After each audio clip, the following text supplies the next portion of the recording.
Hey everybody, my name is Tony Cohen. I am the Acting Skills and Improv for Life instructor at Cathedral Park Performing Arts Collective.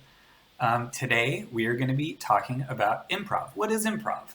And how can you get good at it? You know, there's really two secret ingredients to a successful improv scene when you're starting out. So that's what we're going to be talking about today. When you finish the video, you'll be able to do an improvised scene. So, the first thing I want to talk about is improv. Improv is a pretty broad term. It basically means you're making up a form of entertainment without a script. And it could be musical, it could be dramatic. The type that I teach at the school is comedic improv. But it means you're making it up as you go along, which can be really intimidating because you're starting with nothing, right? Well, the first key, the secret sauce, I'll say, to starting out in improv is the idea of yes and.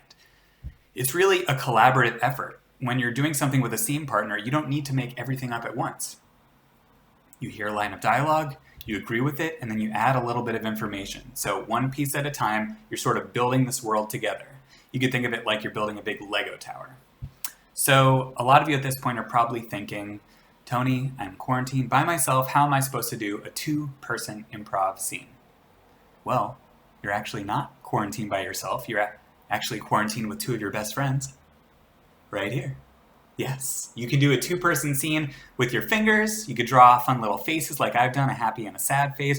You could dress them up like fun little disco dancers. Do whatever you want, but you can do two-person scenes by yourself, which is what we're going to do today. So let's do a quick two-person scene of dialogue with the concept of yes and to build something from nothing. Hi, I would like to purchase some avocados. Do you have any? Yes, and we have a brand new type of avocado that's a combination of avocado and broccoli. It's called a bravocado. Yes, and I'm looking at your bravocados and they look amazingly tasty.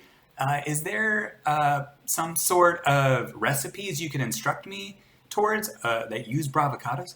Yes, we have a whole bravocado cookbook in the cooking section of the store, right next to the utensils. Wow, thank you. Yes, thank you. Great. So we have just created a scene between two individuals using yes and to create this fun world that takes place in the produce section. Clearly, I'm hungry for avocados. I have them right next to me. So that's the first thing, yes and. The second little piece of advice I'd give you is when you start an improv scene, you want to figure out your base reality really early. What does that mean?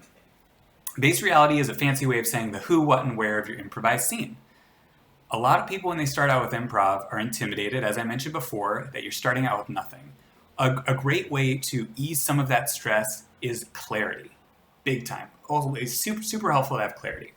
So a way you do that is by establishing the who, what, and where. You want to do it in a sort of conversational way, and that'll make the rest of your job really easy. If I know that I'm in a scene with my sister, I know we're at a water park, and I know she's threatening to push me down a slide, I'm going to know what to say.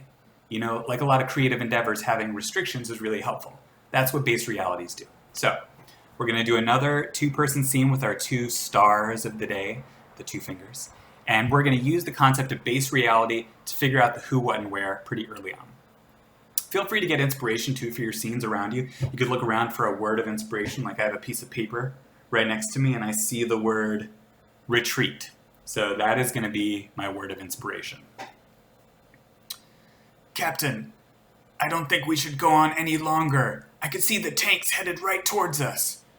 Sergeant, I upgraded you in your status in this army because I thought you were brave. Yes, I am brave, but there's so many tanks. They have trebuchets. I see elephants with rocket launchers. This is crazy. We need to retreat. No, we will stay on the front line because we are brave soldiers. Okay, it looks like they have crazy tigers and lions, and there's some insane robots that look like they're from Transformers. We are staying here because we are the Icelandic army, the strongest and bravest army in the land. But, sir, we're gonna die today. Then we will die as proud Icelandic soldiers. Scene. Awesome. Great. So that award-winning scene was, let's figure out the base reality. The who was, we had a captain and a sergeant. The where was we were in Iceland on some sort of battlefield, and the what was they were getting ready to do battle. We figured out the who, what, and where, and we're on our way to creating an amazing improvised scene. So that is our first video today, learning about improv. Remember, yes, and based reality. And if you want to learn more about improv, I'd encourage you to sign up for online classes. The spring term's about to get started. You could go to cathedralparkarts.org, that's correct. Or feel free to follow us on Facebook and Instagram at Cathedral Park Arts. And feel free to upload your videos of your finger puppets doing improv and tag us on Facebook. We'd really appreciate it. All right, have a great rest of your day, and I'll see you with another video in about a week.